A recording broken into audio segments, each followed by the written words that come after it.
बड़े महापुरुषों के वचन श्रवण से प्राप्त हुआ, ये पहले से ही अब भी, कि कोई भजन कर रहे हैं, नाम जाप कर रहे हैं, दंडवत कर रहे हैं, प्रणाम कर रहे हैं, दान दक्षिणा दे रहे हैं, ये सब अपने कल्याण के लिए दे रहे हैं, गुरु जी के लिए नहीं दे रहे हैं जी।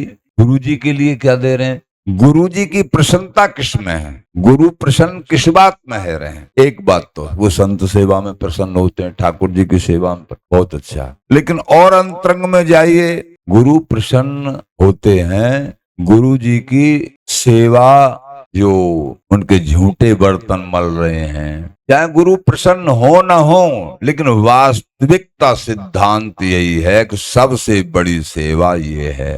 लेकिन ये सौभाग्य सबका नहीं बन सकता है, कहने को तो बहुत हो जाए नहीं, और सबकी रति भी नहीं बनती। ठाकुर जी की सेवा में तो प्रेम हो जाता है, रति बन जाती है, लेकिन किसी महापुरुष की, संत की सेवा में रति होना, गुरुओं की सेवा में रति होना, पहली बात तो ये सेवाएं मिलती नहीं है, और मिल भी जाएं तो ये बराबर निभती नहीं है। एक आध जना कर ली, दो जना कर ली, फिर उगता जा रहे, ये तो ऐसे ही कहते रहते हैं, अब इनकी सेवा कहाँ ले करें, हम तो अपने आप ही, अपने जैसे ललित मोहन देव जी महाराज, इसीलिए तो महाराज, तो ऐसे बिरले बिरले कोई होते हैं, ये नहीं हैं, सब समय रहेंगे। किसी ने साल भर निभाई, किसी ने 2 साल निभाई, किसी ने 6 साल निभाई। पूज्यपाद जी श्री विश्वेश्वर दास जी महाराज ऐसी सेवा करी श्री गुरु जी महाराज, चटिया स्थान वाले महाराज जी की, 30 साल तक। हमारे परम गुरुदेव जी महाराज 30 साल तक बराबर लगातार, 30 साल तक। फिर अरदास सेवा संस्थान, गुरु मेहरबान तो चेला पहलवान। जब श्री विश्वेश्वर दास जी महाराज, उम्र करीब करीब,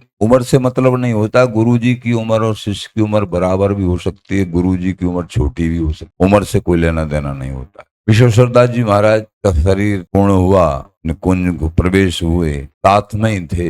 ये 96 की बात, 1996। तो परम गुरुदेव जी महाराज किसी के लिए नहीं 2 मिनट से ज्यादा खड़े होते, 5 मिनट से ज्यादा, लेकिन पूज्यपाद जी महाराज के लिए निकल के अपनी जनकुटी से और चबूतरा पर बैठे रहे 2 घंटा। आंखों में अपने शिष्य के प्रति प्रेम भाव और अश्रु भी झलक रहे हैं। ये होता है गुरु कृपा, गुरु स्नेह, सेवा, ऐसी तत्परता से, निष्काम भाव से सेवा निभाई। सेवा बहुत बड़ी वस्तु, सेवा, सुमिरन, सत्संग, तीनों जिनके पास हैं उनकी प्राप्ति में संशय नहीं है। सेवा में निष्काम भाव होना चाहिए, कोई कामना न हो, चाहे तन के सुख की, चाहे मन के सुख की, चाहे किसी धन संबंधी, कोई कामना न हो। सेवा निष्काम भाव से,